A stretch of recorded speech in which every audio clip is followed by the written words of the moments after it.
Lightcast, a place where opinions aren't right or wrong, and where we can agree or disagree about movies, TV, and other assorted media because it's all subjective. My name is Ray. Thank you so much for joining me. Happy St. Patrick's Day. Hopefully, if you are someone that has chosen to celebrate the blessed holiday, and it is a blessed holiday. I completely forgot.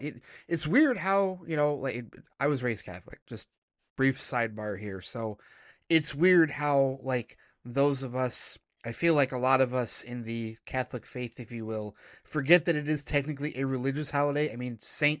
Patrick's Day. Like, I was at work earlier today, and they were broadcasting a mass.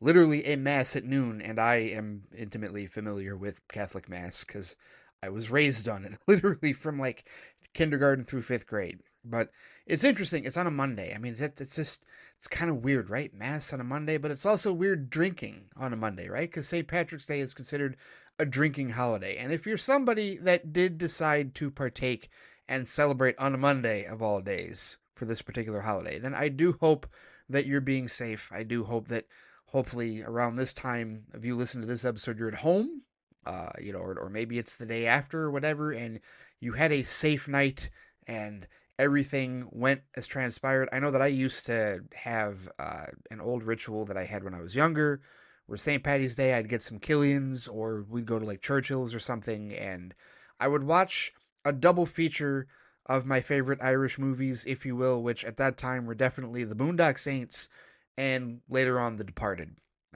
Yeah, for sure. And I guess between the two of those, The Departed is probably my more favorite of the two. I own The Departed. I used to own the really awesome all blue DVD steelbook back in the day, and now I own the new 4K one that just came out last year. The cover's not nearly as nice, and it has imagery on it that's kind of a spoiler, but it's only a spoiler if you've seen the movie, to be honest with you. But that's a great Irish movie, if you will. Martin Scorsese's first Oscar victory. I don't know if he's won any other Oscars since, but I remember that being a massive deal. He got a standing ovation for a minute and a half, 2 minutes when he finally won. And they telegraphed that he was going to win too, right? Because it was Coppola and Spielberg and Lucas that were all presenting it. It's like, oh, okay, seriously, he's got to win. He's got to finally win an Oscar for this one, which will always be hilarious on some weird level that 3-6 Mafia won an Oscar for It's Hard Out Here for a Pimp from Hustle and Flow a year or two before Martin Scorsese won an Oscar at all for his illustrious career. But yeah, The Departed is definitely one of my favorite Irish movies that I would watch on this particular day. But St. Patrick's Day reminds me of a movie that isn't even Irish. I guess it could be the characters in it could be considered, but it's a movie that has nothing to do with Irish culture or St. Patrick's Day whatsoever, but it does involve St. Patrick's Day, and that movie is another classic that came out in glorious 4K Steelbook last year, and that is The Fugitive, the 1993 film starring Harrison Ford and Tommy Lee Jones, who won an Oscar for his portrayal of Deputy Sam Gerard of the U.S. Marshal's Office that was chasing Harrison Ford's Dr. Richard Kimball, who had been convicted of first-degree murder in the killing of his wife, but he pleaded innocent because he said a one-armed man did it. A remake, I might add. That film is a remake of the David Janssen fugitive television series from the 1960s, which I have also seen, not completely in its entirety, but I've seen episodes of it, and I've seen the final episode where it was resolved, and they said, the day the running stopped. Yes, I have seen that show. But at any rate, reason this movie reminds me of St. Patty's Day is because for those of you who have seen the movie, you know where I'm going with this. The movie takes place in Chicago, Illinois, and in the middle of the movie, Richard Kimball, Dr. Kimball, is searching for the one-armed man that killed his wife. And he narrows the list down to, I think 5, convicts, 5 people that, I don't know if they're all convicts. No, they're not all convicts. But one of them is a convict, a dude named Clive Driscoll. And he goes to the lockup in downtown Chicago to go question this guy and see if he actually is the one-armed man. And he turns out not to be. But the thing is, Gerard and his team of deputies, they are also on the trail of this because they are following. They're kind of picking up the pieces and following Kimball's trail of who he's searching for, and they happen to go to the same lockup to question Driscoll the same time Kimball does.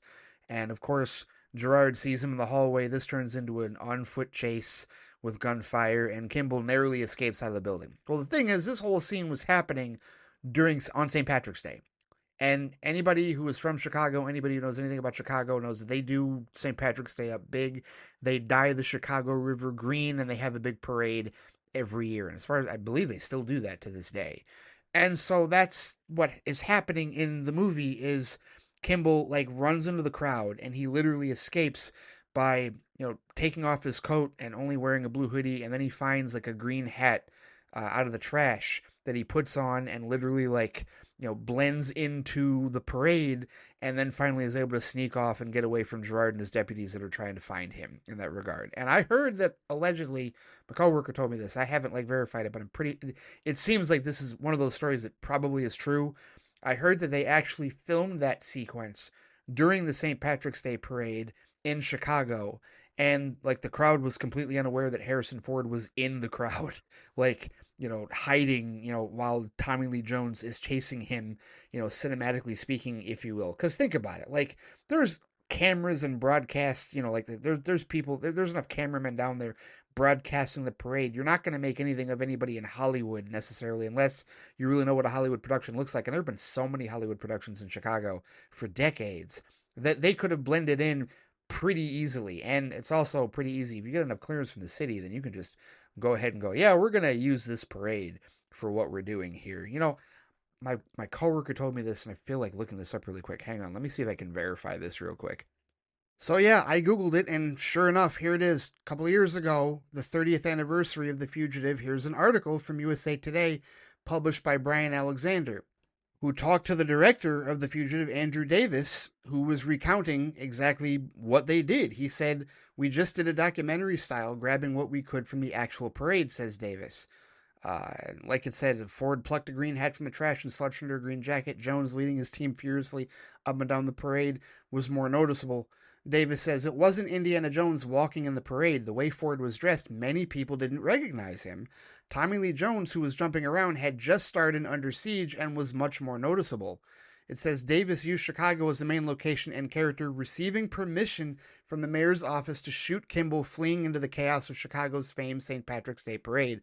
Both the pursuing marshals, led by Jones and Ford, were filmed with handheld cameras during the festive march. The scene came together perfectly with deft editing. It ended with Ford slipping away into the spectators as Jones searches for him in the same camera frame. That moment was without a cut, says Davis. It was fantastic. Yeah, no, go back and watch that scene. It is outstanding. To this day, like, I still try to separate my brain. I still try to separate my vision. There is, in the same frame that Kimball, like Harrison Ford, walks out of the parade, it zoom, like it does a rack focus, and there's Tommy Lee Jones in the background, like totally missing him, like not looking in the wrong direction, doesn't see him walk off in the same frame. It is a perfect shot, and it's honestly one of the best sequences in the entire movie, and it's awesome that they did it so real, like during the actual St. Patrick's Day parade. And the fact that, like he said, they did a documentary style, so they actually got shots of the Green River that, as it was dyed green. I guess they use like vegetable oil or food coloring, whatever. They say it's non-toxic, but no, that is what I think of every year when I think of St. Patrick's Day, for sure. That is definitely, it's not, and again, The Fugitive is not a St. Patrick's Day movie, but that's like the big sequence that reminds me of St. Patrick's Day. Like, or every time I think of it, every time this holiday comes out, that's the first thing that I think of as far as movies. So yeah, definitely wanted to share that here in the interim, with respect to today being St. Patty's Day. Again, hope everybody that has decided to celebrate is doing so safely, or has done so safely at this point, as you are listening to this particular episode. But before I dive into the big thing that I want to talk about in this episode, always want to remind everybody in this longer intro, if you will, that this show can be found, along with my other shows, at theflightcast.com or wherever you get your podcasts, which can include Apple Podcast, the YouTube channel, the Flightcast YouTube channel, which these get posted to every day when they get posted, and also Spotify and Pandora, as well as where you can find this show, or wherever you get your podcast, wherever that may be. You can find this show on Mondays now. You can find episodes of Flightbox this upcoming Wednesdays for the foreseeable future, talking about Daredevil Born Again. Yes, I will be talking about episode 4 after it releases tomorrow, because boy, do we have a lot of shit to talk about with respect to whatever the hell is going to go on, whatever fallout is going to occur from what happened in episode 3, and it will be a spoiler-filled conversation, if you will. with respect to episode 4. That'll be on Wednesdays, and then Fridays will be flight chat days. The next flight chat episode for feedback, I'm doing them every other week. That will be on March 28th. As far as this upcoming Friday, we'll see if anything else is going on with respect to another episode of anything else that I do as far as flight reviews or anything like that. But that is the schedule: Mondays, Wednesdays, and Fridays so far for the main show, Flightcast, for Flightbox right now, and for Flight Chat feedback, the feedback show, the feedback, listener feedback on Fridays, every other Friday, if you will. So all that can be found at theflightcast.com or wherever you get your podcasts. And I also want to take a moment to thank all of the supporters on patreon.com/theflightcast. Thank you so much for your support. Stay tuned for a new episode of Flight Speed tomorrow, more than likely, on Patreon. And also stay tuned for some movie reviews. I mentioned a week or so ago that I'm currently in the middle of traversing a particular horror movie franchise that was recommended to me based on my affinity for a particular horror film that I really thoroughly enjoy. And in that review, I'll also have to talk a little bit about my renaissance, if you will, my awakening, if you will, my revisiting of horror films, which actually started 6 years ago, and in many ways, it is Scott over at Squadcast Media's fault. It was his insistence of a couple of things that we did, a couple of movies that we saw back in 2019 that led me to realize exactly what I enjoy about certain horror movies. And so there's one that is my all-time favorite, and there's a franchise that is not directly connected to this film that is my all-time favorite, but I've been told is loosely connected and pretty much is the same thing. And I will say that at least one movie in, I would have to agree in a number of ways. But I want to get through a few more of them in this franchise before I review it, because I want to review the entire cinematic history of this franchise. And just as a hint, this horror franchise is not fully feature like cinematic as far as released in theaters. Only some of the movies were released in theaters. A lot of them were not released in theaters. And there was recently a reboot that came out a couple of years ago on streaming. If you know what I'm talking about, I gave away a lot of hints for people who probably know exactly what I'm talking about. But stay tuned, because that episode of Flight Review is coming pretty soon. I'm going to post that on Patreon for all of our devoted Patreon listeners. Thank you so much for subscribing and supporting the Flightcast. I do greatly appreciate it. So stay tuned for that, as well as other content on patreon.com/theflightcast. And if you're interested, go ahead and go to that website, patreon.com/theflightcast, and sign up to be a flight officer. It'll get you all the access to all the bonus content that is already there, and more content to come for certain. All right, let's get into today's topic, because, boy, this is a doozy, and we can just go ahead and file this under I Told You So. And many of you can join me in the I Told You So camp, because we have come full circle, people. We really have. And I speak specifically to those of you in the DCEU fan camp. You know who you are. It's a decent amount of you that listen to this show. And what have we been saying for years? When we were in the throes of the DCEU, through all of its chaos, through all of Warner Brothers' absolutely stupid bumbling and all of the ridiculously toxic decisions that they made over the course of that franchise's existence, almost from moment jump, if you will. What were we saying to all of the Marvel fans and all the people that wanted to throw gold standard right in our faces? What did we say to them? What did we say? We said, enjoy it now, because eventually they'll come for you. And when they come for you, you will fight each other, just like we're fighting each other now. The DC fan base is still splintered, right? We still have people that are convinced that the worst thing on earth to ever happen to the DC brand was Zack Snyder, right? And that his movies destroyed the brand forever, and we don't know if James Gunn is going to be able to fix it. Yes, because Zack Snyder, whose films earned, what, $1.5 billion between Man of Steel and Batman v Superman: Dawn of Justice? Yes. And then, in the midst of the first 4 films of the DCEU, $749.2 million for Studio Squad, which wasn't even the true version of David Ayer's Suicide Squad. It was the trailer company cut version with a bunch of 6 weeks of humor added and reshot into it. And then 821 plus million for Wonder Woman, right? So that's $3 billion, at least $3 billion grossed in the DCEU's first 4 films, and then the Justice League disaster happened and torpedoed the entirety of the franchise, right? So in the midst of all of that, like, this infighting continues because you still have. I mean, I've mentioned before how I've been more active on Reddit, and that's where this is. That's where I'm going with this. And I talked about how there's a Snyder Cut group. There's a Snyder Cut sub with a bunch of Snyder cultists in there, including a dude with the tag of F gun. And that person literally should be like reported to the FBI. I don't know who that person is, but I don't know that person should not have an account. There's some very toxic individuals in that account. And then there are others who are not. It's got over 20,000 subscribers. And then there's another one called OK Snyder Bro or something like that that I briefly joined, and then I left because they just could not handle the truth. All they want to do is shit post in a giant circle jerk, and they don't appreciate people, actually being truthful with them about things that actually happened in that regard. So the infighting continues, and it's going to go through the release of Superman, because we're going to get the pearl clutchers that say, oh, this was so much better than anything Zack Snyder could have thought of. They're already saying that shit. Whatever. The fact of the matter is, we predicted what was going to happen with respect to the MCU. And we predicted that what happened to us and our fandom was eventually going to happen at some point to the MCU. And what do you know? Here we are. We started to hear, remember those of us, I talked about this for years. And I know Stu, you're listening, you hear me on this, Wally, you, a number of others, Anthony, Phil, for sure. I know you hear me on this. We talked about the MCU needing a humbling. Not the franchise itself, but the fans needing a humbling. And boy, has it happened. My goodness, has this humbling happened. Because it wasn't just that Tatiana Siegel hit piece a year or so ago. But now we're seeing infighting within the MCU fan base to the point where I have come full circle, and I am now actively and openly defending the Marvel Cinematic Universe against its own fans on Reddit. I'm going to repeat that because it bears repeating.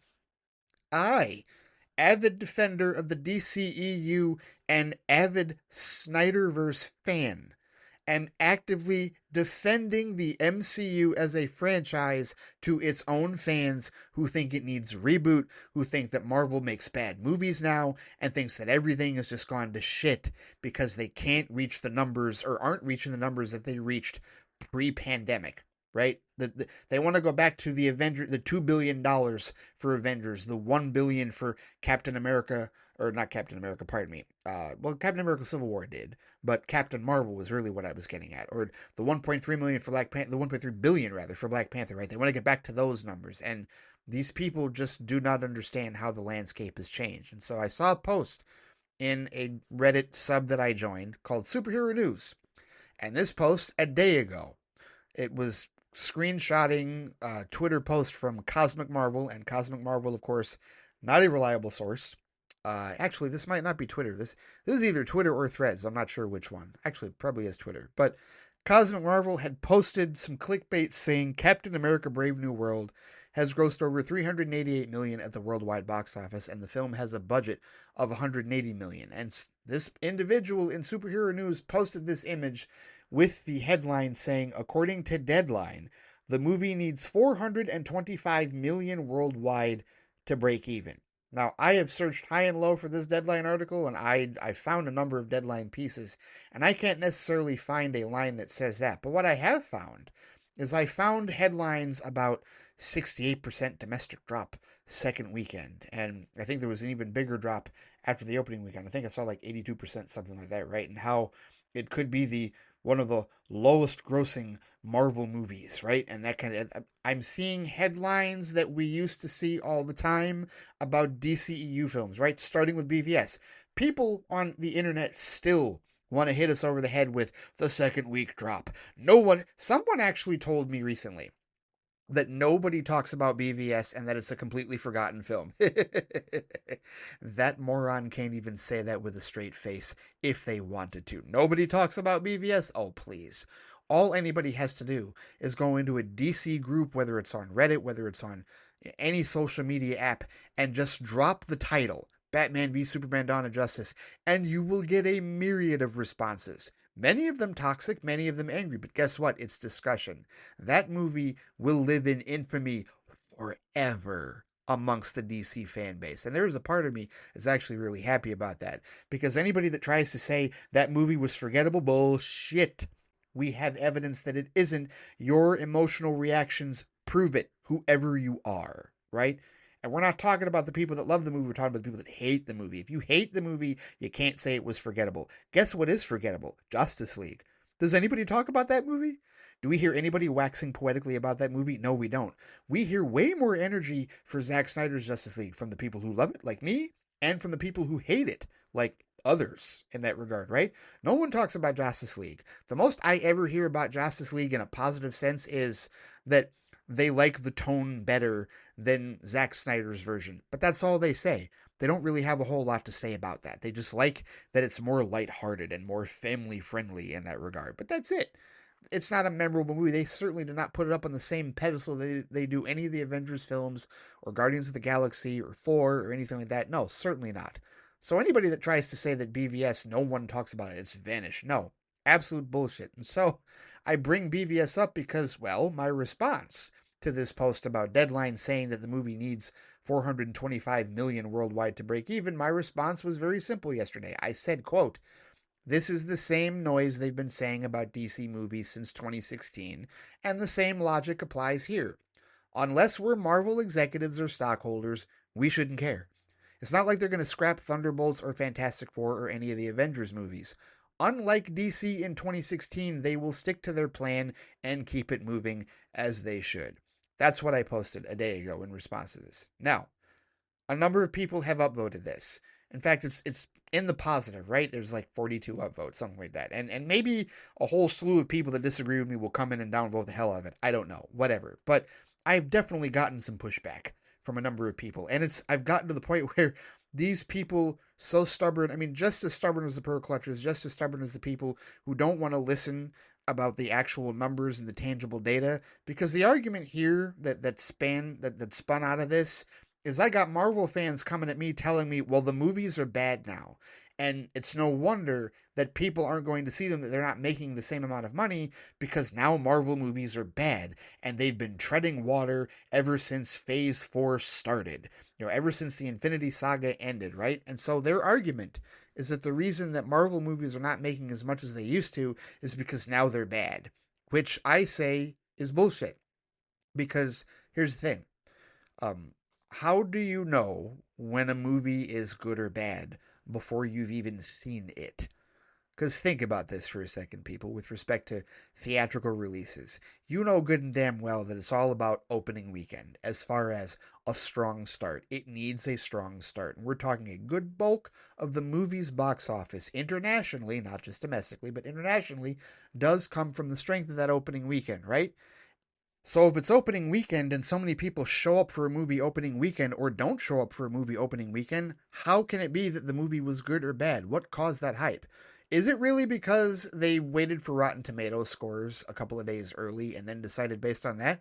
Well, that can't be right, because the only Rotten Tomatoes scores within the MCU proper are Eternals in 2021, Ant-Man and the Wasp Quantumania at the beginning of 2023, and just now, Captain America Brave New World. And mind you, Captain America Brave New World was actually number one at the box office for what, 2-3 weeks? I forget what dethroned it. But my point is that no, they're not waiting for Rotten Tomatoes to tell them whether or not they should see the film, especially when you go to the hell site that is Rotten Tomatoes and you see that the audience score is significantly higher than the critics score. And I think that's the case for just about all of the MCU's theatrical, like, rotten films. They've only got 3, but hang on, let's double check this here.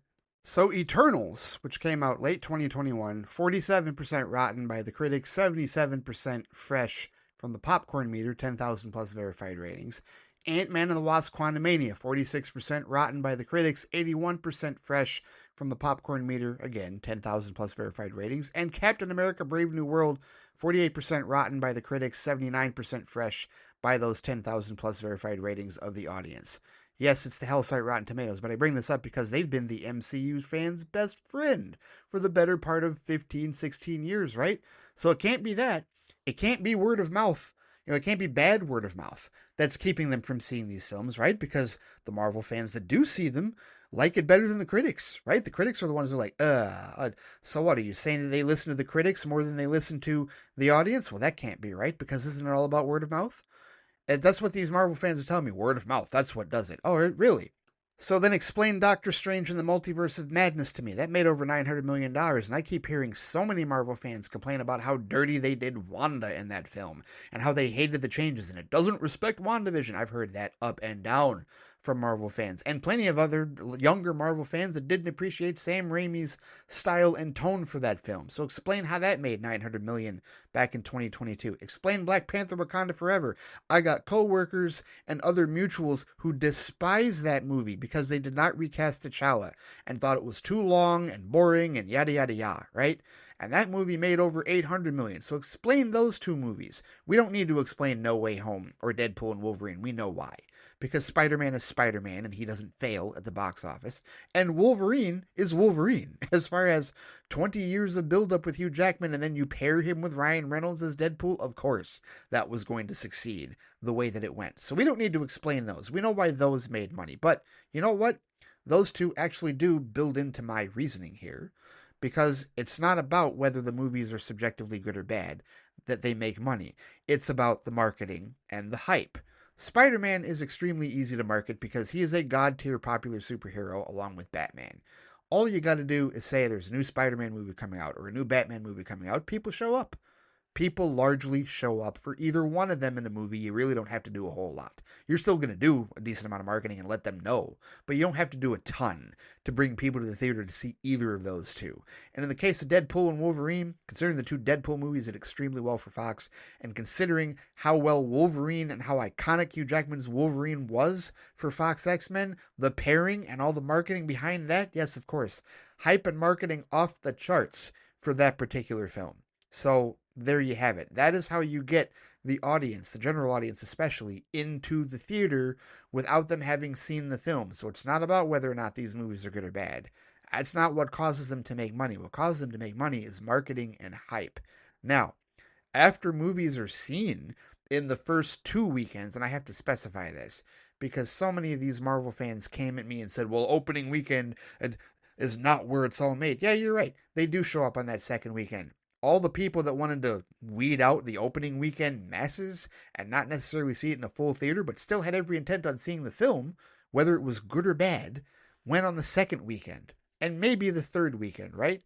And as word of mouth continues with everybody else and repeat viewings happen, here come the other stragglers that didn't show up on that opening weekend on the second and third weekends, but they still didn't go because the movie was subjectively good or bad. They went because they were hyped to see it. They were intrigued to see it by the marketing, by whatever buzz there was surrounding it. And this is where, pre-COVID-19, this is where the Marvel Cinematic Universe literally built this hype. Remember the articles that came out where they talked about how the mid-credit scenes and the end-credit scenes were just pushing to the next movie, and that was building the hype and continuing the through line for the audience? Well, it worked.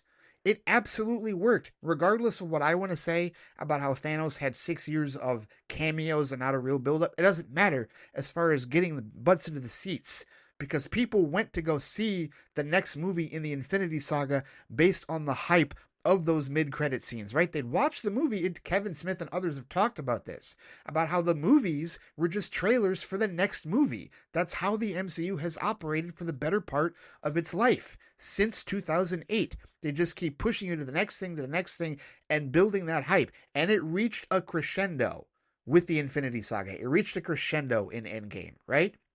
And then Far From Home made $1 billion because, again, it's Spider-Man, right? And then as far as the other movies that have made money for the MCU, there has been hype building within those characters. People were excited to see Doctor Strange and the Multiverse of Madness because A, they liked the first Doctor Strange film, B, they were curious about what he was going to do, especially after what he had just done in No Way Home, because there was all this talk about Tom Cruise is going to be Iron Man, da-da-da, and all these other rumors were going at it. There was all that hype, and then plus WandaVision, what was going to happen with Wanda, right? There was hype behind that movie. And then, of course, when they gave us that Super Bowl trailer that had Patrick Stewart's voice in it, and we knew that Professor X was going to be hype, marketing. That's what brings the rubes into the tent. That's what brings the ticket sales. That's why these movies make money. Marketing and hype. Not whether you think they're subjectively good or bad. Because again, when it comes to good and bad, that is a matter of subjective quality. It is not a measurement of box office. Box office is a measurement of popularity. So if you're talking about Marvel Cinematic Universe films not making as much as before, it's not because they're bad. It's not because you think they're bad. It's because they're not as popular and not as hyped as previous. And a lot of that comes down to it's not Infinity Saga, because that buildup is gone now. Think about it. The buildup that was going through phase 1, through phase 2, through phase 3, all of that's gone now. There's no buildup. Where is the buildup? What is being teased at the end of these movies? Like, after a minute, it's like, okay, where are we going with this? Nobody knows.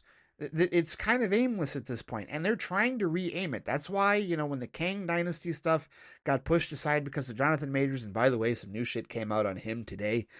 I'm just going to leave that situation where it is. But Jonathan Majors Defenders, yeah, not a great look for you, but we'll leave that where it is. But when Disney and Marvel Studios decided to cut bait with the Jonathan Majors Kang situation, and Kang Dynasty got changed, right? That's a course correction as a result of PR from one of their new major villain, right? And so then last year, what'd they do? They said, okay, we're going with Doctor Doom, Doomsday, Avengers Doomsday, and we're bringing RDJ in, and part of their whole putting the band back together spiel. And again, this is part of marketing and hype to get the rubes back into the tent. Marvel Studios knows this. They know exactly what is necessary to try and get people back into the theater. The hype, the build-up. Oh, RDJ is coming back. He's going to be Doctor Doom, and Doctor Doom has a connection to Fantastic Four, and we've got the Avengers and all this, and get hyped again like you did back in 2018 and 2019. That's what this is.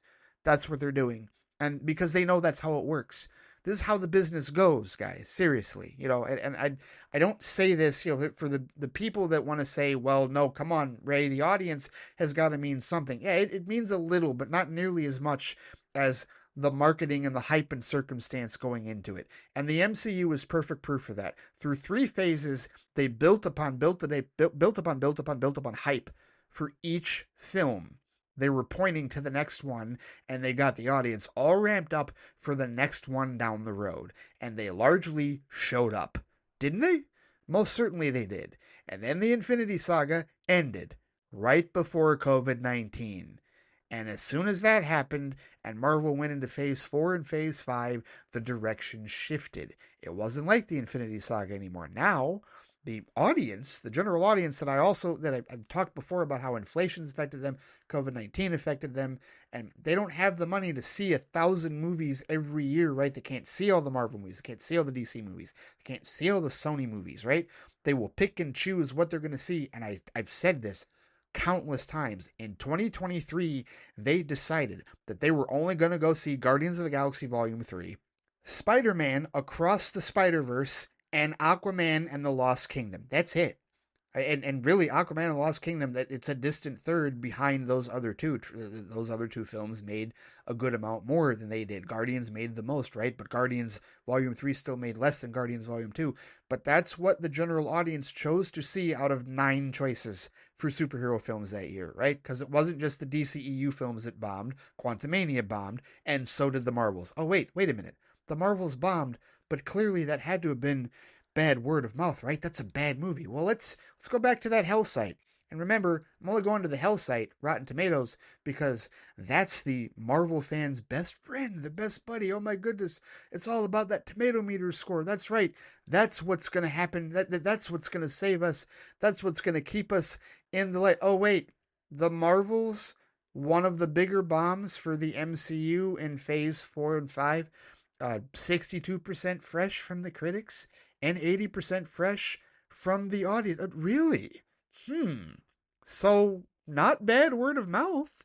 Not people saying they didn't like it. Not people saying they hated it. And isn't this supposed to be the spiritual sequel to Ms. Marvel? Well, it's really a direct sequel to Ms. Marvel. But isn't it also supposed to be a spiritual sequel to Captain Marvel, which earned $1 billion in 2019? Well, what happened? I thought word of mouth. I thought that the subjectively good films were supposed to make money. No, they don't always. Because again, it's not about being subjectively good or bad. It's about hype and marketing. And Disney, as I've mentioned time and time again, best brand builders on planet Earth. No one builds brands better than they do. And when they were building the Marvel Cinematic Universe through the Infinity Saga, that's all they did. They built and they built and they built and they built, and they reached a crescendo from 2008 up to 2019. They built for 11 years. They reached that crescendo with Infinity War and Endgame, and there you have it. Seriously, that's what this is, guys. And so what you're experiencing now is the natural downturn of the MCU. This isn't something that, you know, couldn't have been predicted. This isn't something that shouldn't have been expected. Now, Marvel Studios is trying like hell to fight against this. They are. That's why RDJ is coming back. That's why they're going to do all this Avengers Doomsday stuff. But the fact of the matter is, the MCU is 17 years old. It will officially be 17 years old in May. You're not going to be king of the mountaintop forever. You're just not. So the idea that you thought, Marvel fans that is, the idea that Marvel fans thought that they were going to be king of the hill forever and are now bitterly disappointed that Marvel is not making these billion-dollar grossers or 800 million plus like they used to, that's just them being unreasonable. And I've run into so many of these fans so far on Reddit. Now, granted, like I said earlier, this post has not been largely downvoted. It's definitely gotten some downvotes. But these arguments coming at me about how it's so obvious that bad movies are not going to get seen.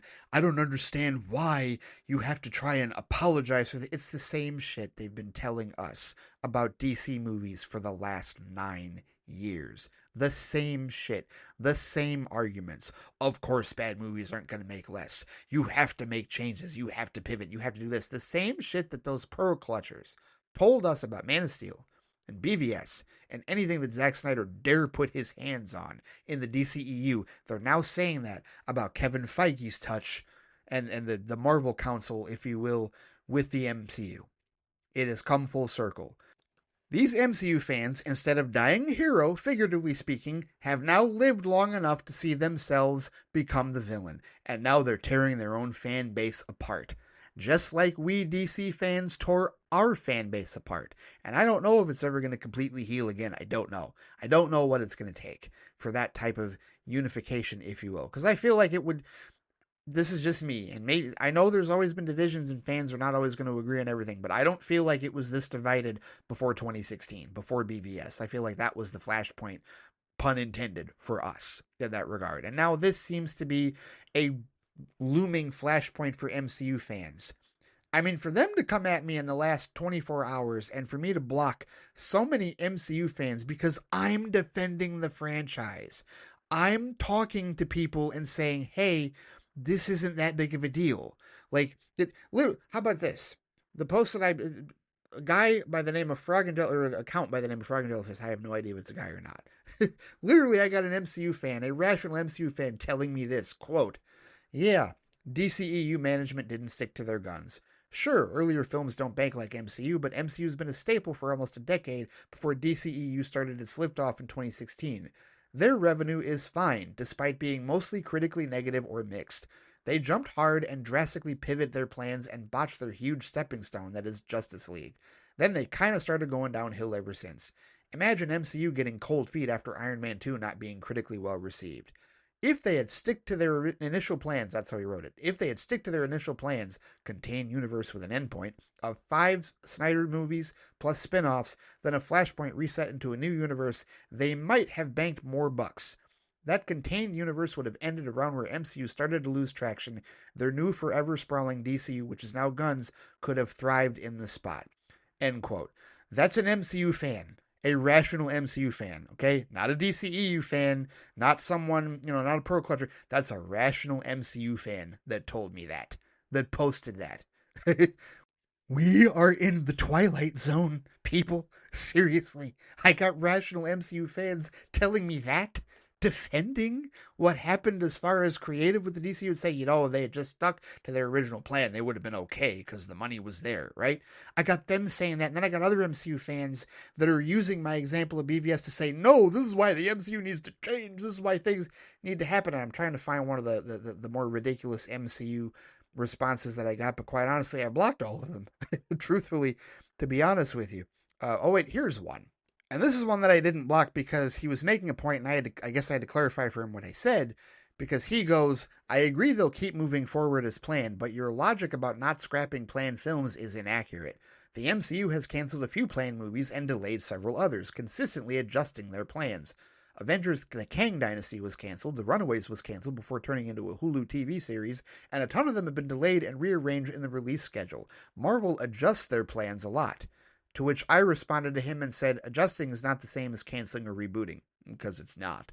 I said, when Deadline puts these pieces out, it's to scare you into thinking Marvel has a crisis. It doesn't. The biggest adjustment you listed was Kang Dynasty, and that had nothing to do with breaking even on box office. It was because of Jonathan Majors. And this person, former Oil 4924, responded and said, I'm aware of all that. I'm simply saying that your original statement, they will stick to their plan, implies that the MCU plans are very rigid and Marvel will not deviate, when in reality, they've not stuck to the plan tons and tons of times. I gave an obvious example, sure, but there are other movies planned to varying degrees that never happened. He mentions the Cable movie in '09, Captain Britain in '17, Dazzler in '10. Were any of those real? Were any? I don't know how real any of those were. A Drax Manus spinoff in '20, Iron Fist in '09, Iron Man 4 in '14, Iron Man Namor in '14. All these examples from Marvel Studios, he says. Kevin Feige will adjust the plan pretty frequently based on all sorts of circumstances. While I agree this movie performed well enough that I don't think it'll adjust any plans had it bombed, there would definitely be adjustments to some extent. The details to all the examples of scrap movies can be found on Fandom. And I said, not my fault you implied something that wasn't what I said. Read better next time? And so he got all edgelord with me, if you will, and said, bro, chill. You made the comparison to DC, who vastly changed their plans in 2016 and many other times. Based on what you said, it's not crazy to assume that you were implying the MCU doesn't change their plans. If that's not what you meant, cool. But with your comparison to DC and they will stick to their plan statement, it's not ridiculous for someone to assume that you were implying that the MCU wouldn't consider making changes. Sorry if I misunderstood what you were trying to say, which he did. And I said, I've read countless of these articles about DC since 2016. Before BVS, we didn't know or care about marketing budgets or breaking even. And then as soon as BVS popped up and didn't completely bomb, it was like the gatekeepers needed an excuse to call it bad and get the whole universe changed. So they pushed the second week drop off stuff and the break even stuff and spooked the Warner Brothers executives, who then changed everything knee jerk and torpedoed the DCEU out of irrational fear. Now they're trying to do the same thing with Marvel, and we're not talking the adjustments they've always made to the MCU. We're talking Justice League level changes on the fly without thinking because a recent movie didn't make bank. That's all I was ever talking about and all that I am referring to. And funny enough, I thought he would leave it alone, but he actually responded after seeing another dude post on Reddit, and he goes, at first I thought maybe you were overreacting and making a bigger deal out of this than you should, but then this other user, Choose Wisely, chimed in on this thread and said some of the most ridiculous fear-mongering nonsense I've ever heard. I'm 1000% on board with you now. Sweet Jesus, that was a crazy rant. And now I gotta find Choose Wisely, who I did block. So guess what? I'm gonna go to my other profile, and because when people get ridiculous, it's like, nope, I'm not dealing with this. My tolerance for like morons and for so much lower than it used to be when I was on Twitter, back when it was still Twitter and not the Nazi-led site that it is. So hang on. Let me go back and see what Choose Wisely said to give you an idea of what changed this dude's mind, who was originally disagreeing with me and now agrees with me. So here we go. This Choose Wisely profile, he responded to my original comment and he goes, explain No Way Home then. Nice try, though. They're making garbage. That's the problem. He got downvoted, like, into the negative. And I said, oh, nothing. Just 20 years of established lore and hype from 5 previous Spider-Man films coming together along with most of their villains, LMAO. And I got some upvotes on that. And he responds with, so you're saying they actually made a good movie instead of making a bunch of shit ones and expecting people to come. That's my point. They made Black Widow after she's dead. They made Shang-Chi that most people don't even know who it is, and the acting was god-awful. They made Love and Thunder that was one of the biggest piles of shit I've ever seen. Black Panther without Black Panther in it. Eternals, again, nobody knows who they are. Doctor Strange was halfway decent, but at that point they made so many stinkers people were over it. And No Way Home was actually good. And I said, no, I'm saying that what you consider good or bad means nothing. Transformers movies have been making billions for years while people like you trash them, son. Yes, at that point I called him son. He says, it isn't just what I considered good or bad. It's what the audience as a whole considers good or bad. You think people love these movies, but they're not watching them in the theaters for just for shits and giggles? It makes no sense. I gave an example of a movie that was released in the heart of COVID that did huge numbers. That's the best movie they've made since Endgame. If other movies were up to that standard, they'd be doing numbers too. It isn't rocket science. Ever seen Field of Dreams? If you build it, he will come. Ain't nobody coming to watch a pile of cow shit steaming for 2 hours. This is a Marvel fan, people, calling the MCU a pile of cow shit steaming. Can you seriously? And he says also, only two Transformers movies hit $1 billion. I think you need to check those box office numbers before you use that example. To which I said, Transformers has made $5.4 billion over 8 films. Go check it out, son. You're seriously, and I gave him the link to thenumbers.com, which proves this. And I said, you're seriously not adult for this discussion. When you learn that $1 billion isn't a rational expectation for these films, then come back to the big boy table and chat. Until then, have a nice day. And I blocked him. I blocked him at that point because I'm not dealing with that shit. But all of his complaints, seriously, and funny enough, like, I didn't even catch that he put in Black Panther without Black Panther. Oh, over 800 million, dumbass. Seriously, like, these are the types of people. So this idiot, he posted this and he posted a bunch of other stuff and literally, reversed that other dude's position to where he was initially disagreeing with me and thought I was blowing it out of proportion, and then goes, oh no, wait, you're right. Our fan base is nuts. Like, there are people that actually do buy this silly shit about what the MCU needs to do. Oh, steaming pile of cow shit. This is where we're at, people. And I get it, it's Reddit. I understand that. But look, if this is happening on Reddit, then it's got to be happening in other corners. And look, I'm not going to lie. As a DC First fan, there is part of me that does crack open a cigar, pop up the popcorn, and just watches like, yeah, schadenfreude bitches. Yes, there is a part of me that does feel that way. There is. There most certainly is. But there is also that other part of me that just, I see them going down the same road of fan stupidity that DC fans have been going down for the last 9 years at least. And I'm just like, no. No, if I wasn't going to defend any of this or let any of this go with DC films, what made you think I'm going to let it go with MCU films? No, the franchise does not need to reboot. And the franchise is not losing money and not getting the grosses because the films are bad. No, they're not getting the grosses because the marketing and hype isn't there, because the buildup is gone. The buildup from the Infinity Saga that you had beforehand is gone. And you haven't level set, crazy ass Marvel fans. You have not level set yourself to the realistic expectations of not only a post-Infinity Saga environment, but also a post-2020 environment. Everybody's financial and other sensibilities have changed in that regard.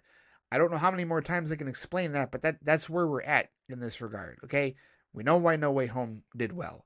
20 years of Spider-Man lore, and it's Spider-Man. We know why Deadpool and Wolverine did well. You can sit there and act like, oh, well, that's just because they're good movies. No, you think they're good, but that doesn't explain opening weekend. People didn't know that they were going to be good. They went in thinking, yes, this is going to be good. Why? Because of marketing and hype, not because they actually saw the damn film. The illogic. It is tiring, even on the MCU side. We've been tired of it for the last 9 years for the DC side. Now we're seeing it on the MCU side. Full circle. Absolutely full circle. And now this is where we're at, where the MCU fan base is cannibalizing itself on social media and certainly on Reddit. And, to be fair, this was a superhero news sub, not necessarily a Marvel sub. But I've seen posts like this in the Marvel sub talking about they need a reboot, they need to do this, they need to do that, and that's where we're at. They're basically trying to bully Kevin Feige and Marvel Studios into the same entitled nonsense that the Pearl Clutchers bullied actively and successfully Warner Brothers into back in the day, with respect to the DCEU. And I now find myself in the complete reversal position, franchise reversal, where I defended the DCEU for a number of years and still defend it, and now I'm defending the MCU, right? And not necessarily in terms of the studio decisions, but the franchise itself and how these movies don't make bank because we think they're good or bad. They make bank because of hype and marketing.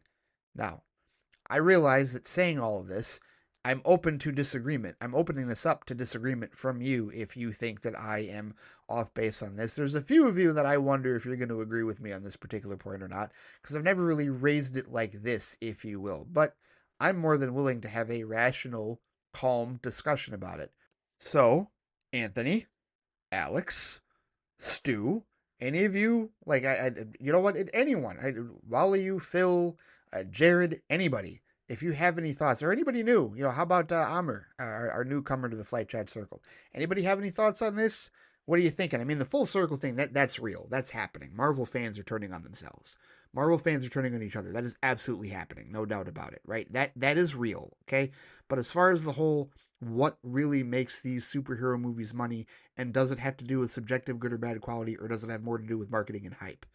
Like, where do you stand on this? Because I think I have a pretty compelling argument that it's marketing and hype. Because again, how are you going to know that a movie is good or bad before you've even seen the damn thing? Is that really why you didn't go see it? Did you really not go see The Marvels because you heard it was bad? How could you if the critics liked it and the audience liked it via vaunted Rotten Tomatoes, the hell site banery that it is, right?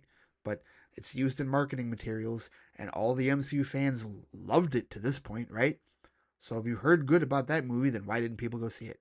If the audience enjoyed Eternals and Quantumania, why didn't they go see it? If they enjoyed Captain America Brave New World, then why hasn't it made all the monies? Could it be that it's for other reasons than what people think of it being good or bad? Perhaps so. Just a thought out there. I'm not saying any of you are definitely going to disagree with me, but I'm just wondering what you guys think about this particular position. Because, like I said, I think I have a pretty compelling case here. But I totally see this could be a sticking point, like a fan argument, the whole chicken and the egg thing. Like, what came first, the marketing or the word of mouth, right? I could totally see that being a discussion. And in my mind, it's not a discussion because, again, you can't explain opening weekend grosses and early numbers based on simply whether the movie was good or bad, right? And you might say test screenings, and you might say early word of mouth, but again, the general audience doesn't pay attention to test screenings. They don't know when they happen. They don't know what happened. They aren't as connected as we are into this. So what is it that got them into the theater? It was the Infinity Saga. It was the hype and the buildup of the Infinity Saga that is now gone. And Marvel is searching for new hype. They're searching for new marketing. They're searching for a new approach. And that's where they're at this point in time. And those are the adjustments that one person was talking about. But it doesn't have anything to do with whether we believe the movies are subjectively good or bad. It does not. Because subjectively good ones have not made money, and subjectively worse ones have made money, right? I mentioned a number of examples already, and there are probably some others as well in that regard. And also that moron bringing up Shang-Chi and the Legend of the Ten Rings, the acting was terrible and nobody knew it. Oh, really? That's why it's one of the highest rated MCU films? No, it came out, it was their third film in 2021, dumbass, when theaters weren't even completely full yet. Ah, my goodness. MCU fans. I'm dealing with dumbass MCU fans now. I've been dealing with dumbass DC fans for the last 9 years, and now dealing with dumbass MCU fans. Full circle. Here we go. The fight never ends. We fight against idiocy and ignorance. We most certainly do. And we try to enlighten, and we try to be rational about things, right? Have rational discussions. And like I said, there are some rational fans out there. There are some rational souls that I did not block. Of course, I'm not going to block everyone. And people who disagree with me at first, and then over time went, oh no, you have a point, because I'm seeing some of the other lunacy in this thread, in this sub and whatnot. So, yeah, the gift that keeps on giving, fandom sucking across the board. So, yeah, just wanted to talk a little bit about that. I've talked about Marvel a lot lately because we're just in a holding pattern with DC. We're just waiting. We're just waiting for Superman. And I mean, there's news here and there, right? Yeah, whatever casting stuff comes out, I'd like a source better than Chattanooga FBI for that Jason Ritter thing. If anybody has one, as far as Jason Ritter being cast in Lanterns, and it doesn't come from Chattanooga FBI, please let me know, because I've only seen that from him. But either way, we're just waiting to see, how the DCU officially launches with Superman. And right now, Marvel's getting all of the infighting and all of the Schadenfreude at this point in time. So there you have it with respect to what's going on right now. And I think that'll definitely do it for this particular episode of Flightcast. Thank you so much for listening. Thank you so much for supporting the Flightcast. Again, if you have some thoughts, and I really do want to have a conversation about this, and I feel like we are. I feel like I'm going to get some good email responses from all of you with respect to this particular subject. And remember, it's a couple of things here. It's Marvel fans cannibalizing each other and infighting and talking about, How their franchise is no longer the gold standard that it used to be. And then it's the whole question of what is it that makes these movies, these superhero movies, the actual money? Is it whether or not they're subjectively good or bad? No. It's the marketing and hype. That's what I say, right? But how do you feel? We can have a discussion about it. We can have rational discussions and agree to disagree because it's all subjective, most certainly, in that regard. Although I feel like I have objective data on my side with this, I'd be curious to hear other viewpoints. I really would. Rational viewpoints. So you know where to find me on Blue Sky to join the feedback circle if you want to at Flightcast on Blue Sky. And there is also the Flightcast Facebook page. And also I can be reached by email, of course, at ray@theflightcast.com. All right. Take care. Stay safe out there. For those of you watching Daredevil Born Again, I'll see you on Wednesday for the next episode of Flightbox. And for the rest of you, I will see you all next time. Take it easy.